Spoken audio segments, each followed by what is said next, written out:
25 বছরের যুবক বিবাহের জরুরত কিন্তু পরিবার দিতে রাজি নয়।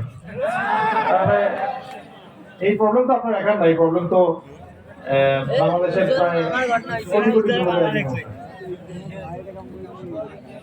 তো কাজ আপনার দুইটা, একটা হচ্ছে বিয়ে করার আগে হালাল কোন রিজিকের ব্যবস্থা করেন। রিজিকের ব্যবস্থা না করে এটা করতে যায় না, এটা আমার পরামর্শ। কেন পরামর্শটা দিলাম সেটা পরে বুঝতে পারবেন। আর 2 নম্বর, যদি আপনি স্বাবলম্বী হন, হালাল রিজিকের সোর্স থাকে, এরপরেও যদি পরিবার কোনোভাবেই রাজি না হয়, সেক্ষেত্রে আপনি নিজেও করতে পারেন, একাও করতে পারেন। তবে মেয়ের অভিভাবক থাকতে হবে, মেয়ের অভিভাবক থাকতে হবে, ঠিক আছে? আরেক ভাই প্রশ্ন করেছেন কি তিনজনের তিনটাকে একই প্রশ্ন, একজনই প্রশ্ন। এক প্রশ্ন বলছেন যে সে প্রেমে আসক্ত, মেয়ে রাজি, পালিয়ে বিয়ে করতে পারবো কি? আরেকজন বলছে, আবার একটা প্রশ্ন করছে যে দ্বিতীয় বিয়ে করতে পারবো কিনা। আবার প্রশ্ন করছেন যে 25 বছরের যুবক বিয়ে দিতে রাজি না। একটি থেকে আলাদা প্রশ্ন না একই প্রশ্ন? প্রথম কথা হচ্ছে যে ইসলামের এই প্রেম পালায় বিয়ে যায়, এটা উত্তর হয়ে গেছে। এটা আপনি এভাবে চিন্তা করেন যে আপনারও তো একদিন তো আপনারও পরিবার হবে, মেয়ে হবে, আপনি বাবা হবেন। আপনার মেয়ে যদি আপনাকে না জানায় 15 বছর পরে, 20 বছর পরে, 20 বছর আপনি বড় করলেন মেয়েটাকে, সে আপনাকে না জানা একটা ছেলের সাথে পালাই গেছে, আপনার তখন কেমন কষ্ট হবে? নিশ্চয়ই কষ্ট হবে। নিজের বোনের কথা চিন্তা করেন, তাহলে বুঝতে পারবেন। সমাজে মুখ দেখাতে পারেন না, সেক্ষেত্রে আপনি কেন এটা আবার অন্য একটা মেয়ের সাথে করতে যাবেন? এটা ইসলাম জায়েজ করে নাই। ইসলাম ইসলাম ইসলাম কি আসলে কাপুরুষতা ইসলাম বিশ্বাস করে না। এগুলো কিন্তু কাপুরুষতা। ইসলাম বিশ্বাস করে সাহসিকতা। আমার রিজিক আছে, আমার উপার্জন আছে, আমার হালাল খাই, আমার এক বাসার প্রস্তাব আসছে বা আমি জানতে পারছি এই বাসায় একজন দিনদার মেয়ে আছে, আপনি সশরীরে যাবেন, বুক ফুলে প্রস্তাব দিয়ে চলে আসবেন। পালাপালি কি আছে? আপনার মেয়েকে আমার বিয়ের জন্য প্রস্তাব দিচ্ছি, বা আমি এই করি, আমার এই ব্যাকগ্রাউন্ড, আমি জানতে পারছি যে আপনার মেয়ে বা আপনাদের মেয়ে এরকম দিনদার, তো আমি প্রস্তাব নিয়ে আসছি।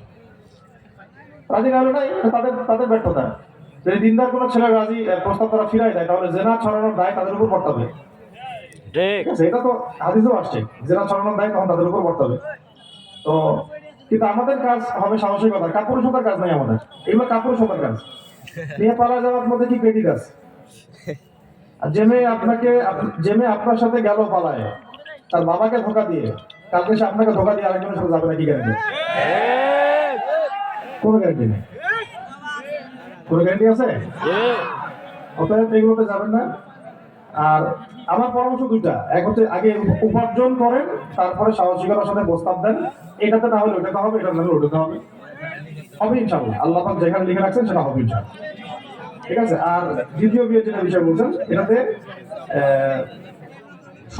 সবার জন্য এইটা সমানভাবে প্রযোজ্য কোনো উসুল না, এটা ভালো করে বোঝেন।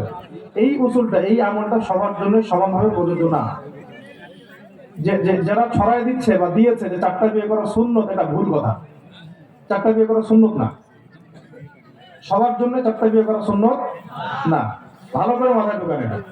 4 বিয়ে করা জায়েজ। 4 বিয়ে করা কি জায়েজ? 4জন স্ত্রী রাখাটা জায়েজ। কার জন্য জায়েজ?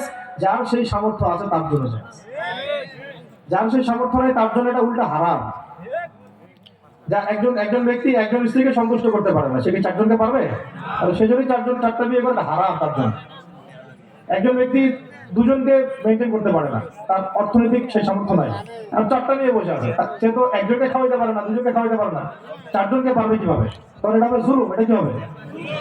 আর একজন ব্যক্তির শারীরিক সক্ষমতা আছে, মানসিক সক্ষমতা আছে, তার সেরকম অর্থনৈতিক সক্ষমতা আছে, সব দিক থেকে সে মানে পারফেক্ট, তার যোগ্যতা আছে, সে যদি করে সেটা তার জন্য জায়েজ। সে যদি বলে আমি একটা সুন্নত প্রতিষ্ঠা করছি, এমনও বলার সুযোগ নেই। কথা বুঝতে পারছেন? এটা ভুল ধারণা একটা সমাজে তৈরি করে দেওয়া হচ্ছে। কিন্তু সে যদি করে, সামর্থ্য থাকার পর সে যদি করে, সেটাকে তিরস্কার করার অধিকারও আমাদেরকে ইসলাম দেয়। বুঝতে পারছি? সে এটা এভাবে প্রতিষ্ঠা করতে পারবে না যে আমি খুব বড় একটা কাজ করছি সমাজে। আপনি একটা জায়েজ কাজ করছেন। আপনি কি করছেন? একটা, আমরা 2টা বিয়ে করেছি বা কেউ 3টা বিয়ে করেছেন, এটা একটা জায়েজ কাজ করছেন। একটা জায়েজ জিনিস ছিল, জায়েজ একটা কাজ করছে। যেমন ধরেন যে আপনি দাড়ি দাড়ি যে রেখে দিয়েছেন, এটা জায়েজ না সুন্নত? সুন্নত আরো বেশি গুরুত্বপূর্ণ। এটা কি আরো বেশি? দিনই এলেম অর্জন করছেন, এটা কি জায়েজের পর্যায়ে না ফরজ? তাহলে এখন চারবিয়া নিয়ে যেভাবে ফ্যান্টাসি, এলেম নিয়ে তো ফ্যান্টাসি নাই, সুন্নতের আমল নিয়ে ফ্যান্টাসি নাই। ঠিক আছে, আবার নবী সাল্লাল্লাহু আলাইহি ওয়াসাল্লাম বিয়ে করেছেন 40 বছর বয়সে একজন নারীকে। কে করবে আমাদের সমাজে? ওই ফ্যান্টাসি কই? এটা তো নাই। তারপরে নবী সাল্লাল্লাহু আলাইহি ওয়াসাল্লাম বিয়ে করেছেন তালাকপ্রাপ্ত নারীদেরকে। তালাকপ্রাপ্ত নারীদেরকে কয়জন বিয়ে করেছে? কয়জন বিয়ে করেছে? তারপরে নবী সাল্লাল্লাহু আলাইহি ওয়াসাল্লাম বিয়ে করেছেন একজন মাত্র স্ত্রী ছিলেন তার, কুমারী। বাকি সবাই তালাকপ্রাপ্তা বিধবা। তালাকপ্রাপ্তা বিধবা। সমাজে ইসলাম এই সুযোগটা দিয়েছে কেন?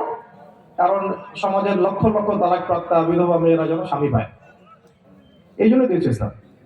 এটা তো ফ্যান্টাসির জন্য দেওয়া হয় নাই। বাংলাদেশে একটা পরিসংখ্যান বলছে যে এখন প্রায় 36 লক্ষ নারী আছে বাংলাদেশে যাদের স্বামী নাই, বিধবা বা তালাকপ্রাপ্তা বা ইত্যাদি ইত্যাদি, এতিমা। এখন সবাই যদি একটা করে করে তাহলে তারা স্বামী পাবে না। এই মেয়েদের কি কোনো অধিকার নাই সংসার করার, সন্তান ধারণ করার? এখন তাহলে এই যে ইসলাম জায়েজ সুযোগটা রাখছে কেন? এইগুলো যেন ফিল আপ হয়। তাই আর সবাই কি তাদের দায়িত্ব নেবে? উত্তর না। যার সামর্থ্য আছে সে যদি নেয়, এটাকে আমরা তিরস্কার করতে পারবো না। সে একটা জায়েজ কাজ করেছে। কি করেছে? ব্যাস এতটুকু। তো এখানে জরুরতের কথা বলছে, এটা ব্যক্তি ব্যক্তি বিশেষে আলাদা আলাদা হবে। সবার একরকম এটাতে মাসালায় ফতোয়া আসবে না। আর এটার জন্য প্রথম স্ত্রীর অনুমতি নেওয়া বাধ্যতামূলক নয়। ঠিক আছে, প্রথম স্ত্রীর অনুমতি নেওয়া বাধ্যতামূলক নয়, নিলে অনেক ভালো, বাধ্যতামূলক নয়। আশা করি বোঝাতে পারছি। এটা নিয়ে অনেক প্রান্তিক চিন্তা আছে মানুষের মধ্যে, যে এটাকে ফ্যান্টাসি মনে করেন, এটা করবো এটা করবো। এটা সবার জন্য প্রযোজ্য না ভাই। আর এখনকার যুগের মানে এখনকার সমাজের যে অবস্থা, এই সমাজের মেয়েরা এই ধরনের মানসিকতায় বড় হয়ে ওঠে নাই। সমাজে এগুলো মেনে নেওয়ার ব্যাপারে এখনো অনেক প্রতিবন্ধকতা আছে। এমন কিছু করতে না যাওয়া যেটা আবার আমার ফরজ ইবাদতে ঘাটতি সৃষ্টি করে, অতিরিক্ত ঝামেলা কাজে না নেওয়া। আর যদি আপনি সব মেনটেন করতে পারেন তাহলে আহলান সাহলান, করেন, কোনো সমস্যা নেই। এখানে হচ্ছে লটারি এবং কি ভিসায় আবার একই প্রশ্ন, জুয়া সম্পর্কে। এখানে কি জুয়া নিয়ে বেশি আলোচনা নাকি?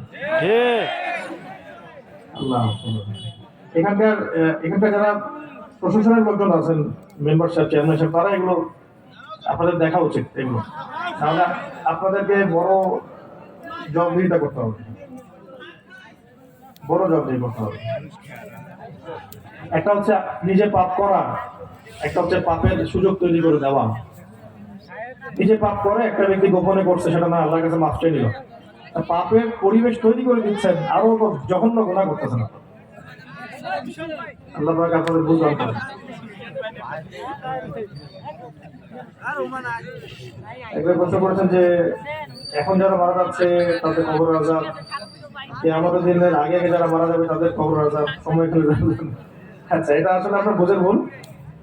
এই সময়ের হিসেবগুলো আমাদের এই সময়ের হিসেবের মতো না।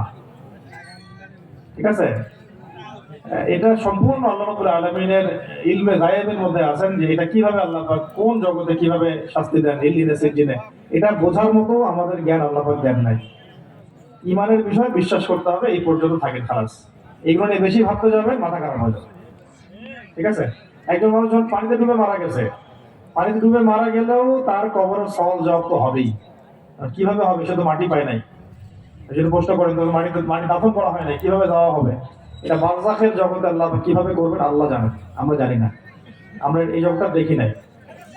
ঠিক আছে কথা, এগুলো নিয়ে বেশি মাথা ঘামাতে যাবেন না।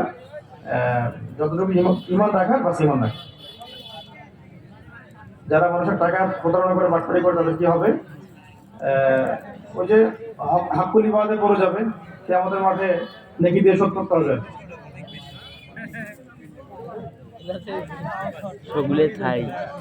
একবার বলছেন যে আমি ওই হারাম সম্পর্কে লিপ্ত আছি, ছাড়তে পারি না। একই কথা, ছাড়তে পারেন না। একটা কাজ করবেন, যেটা ছাড়তে পারেন না ওই জায়গায় কিতাব ধরেন, কিতাব ওটাকে সরাই দিয়ে হাতে কিতাব নেন, কিতাব বই কিতাব নেন, কোরআন নেন, ছাড়া সহজ হয়ে যাবে ইনশাল্লাহ। কোনো বাবা কি কোনো সন্তানকে যাদের সন্তান বলতে পারে? না, এটা বলতে পারবো না। এগুলো বলা নাজায়েজ এবং এগুলো বলা গুনাহের কাজ। এই মায়ের সাথে অনেক খারাপ ব্যবহার করেন, এগুলো করবেন না। পরিবারে এগুলো সন্তানরা এগুলো দেখলে তো পরিবারের সন্তানরা নষ্ট হয়ে যাবে। পরিবার টিকে থাকে হৃদ্যতায়, ভালোবাসায়, বিশ্বাসের ভিত্তিতে। আবার অনলাইন ক্যাসিনো সম্পর্কে প্রশ্ন আসছে, এগুলো আপনারা সামাজিকভাবে প্রতিবাদ করেন, সামাজিকভাবে এটাকে প্রতিরোধ করেন। যদি যদি আল্লাহকে ভয় করে থাকেন, আল্লাহর আযাবকে ভয় করে থাকেন, তারপর সামাজিকভাবে এটাকে প্রতিহত করবেন। অন্যথায় আল্লাহ পাকের গজব নেমে আসতে পারে, তখন কিন্তু বাঁচতে পারবে না। আমি একজন শিক্ষিত মানুষ, আমি আলেম হতে চাই আপনাদের মতো। আমরা তো আলেম হইনি এখন, পরিবার হতে দেয় না, কর্মীও কি পরিবার সবসময় যে অনুকূলে থাকবে এমন না। বেশিরভাগ পরিবারই এই বিষয়গুলো বুঝে না, ওই বুঝ তাদের নাই। সেক্ষেত্রে পরিবারকে নিয়ে এত বেশি উদ্বিগ্ন হওয়ার দরকার নেই, আপনি আপনার রাস্তায় হাঁটবেন ইনশাআল্লাহ। তো এখানে আমি বলবো যে জেনারেল থেকে এসে আলেম হওয়াটা এত সহজ না, অনেক কঠিন, তবে অসম্ভব না। এই জন্য প্রথমে আপনাকে বরেণ্য কোনো ওস্তাদ ধরতে হবে। ওস্তাদ ধরে তার কাছে গিয়ে সিলেবাস করে নিতে হবে যে কোন কোন কিতাবগুলো পড়ে আপনি আলেম হবেন। একটা একটা করে কিতাব শেষ করে আপনি সামনের দিকে আলেম, এভাবে আলেম হবেন। আর শুধু এই কিতাব শেষ করলে আলেম হয়ে যাবেন এমনও না। ওস্তাদের সবক লাগবে, আদব লাগবে, আখলাক লাগবে, আমল লাগবে, তাসকিয়া লাগবে। এগুলো আস্তে আস্তে অর্জন হবে ইনশাআল্লাহ। ঠিক আছে, বান্দার হচ্ছে আলোচনা করেছি।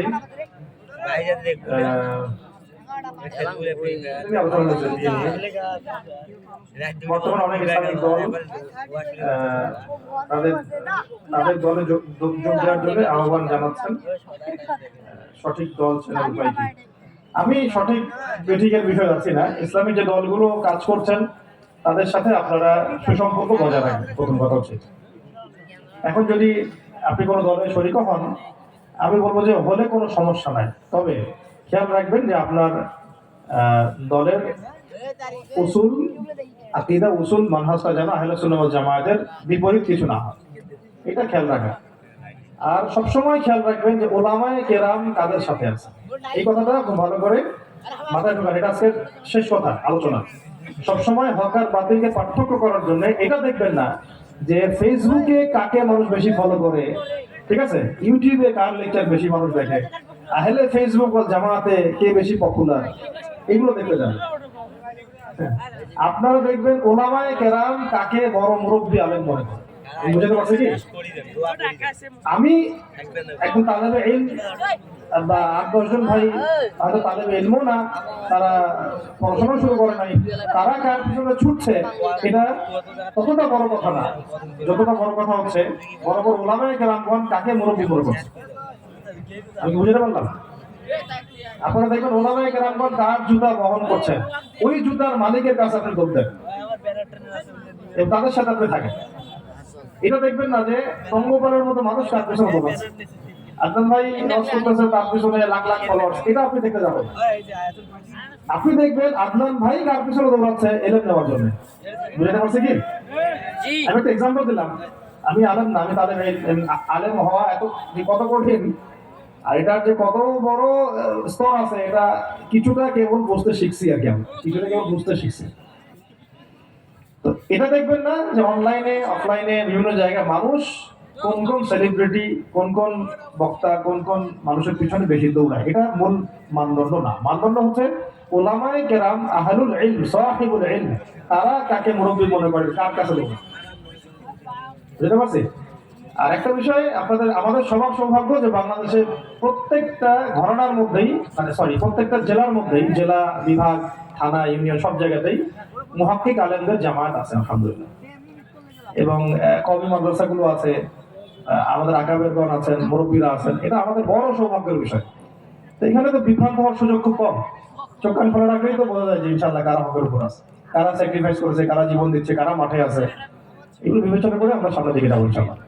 তবে একবার শেষ কথা হচ্ছে, যে দলই করেন ওইটাকে হক বাতিলের চূড়ান্ত মানদণ্ড মনে করে করবেন না। করতে গেলে আপনার মধ্যে কিবর আসবে, অহংকার চলে আসবে, অন্য ভাইকে তাচ্ছিল্য করবেন, বিভক্তি সৃষ্টি হয়ে যাবে। আল্লাহ তাআলা আমাদেরকে বলে প্রস্তুত দান করবেন।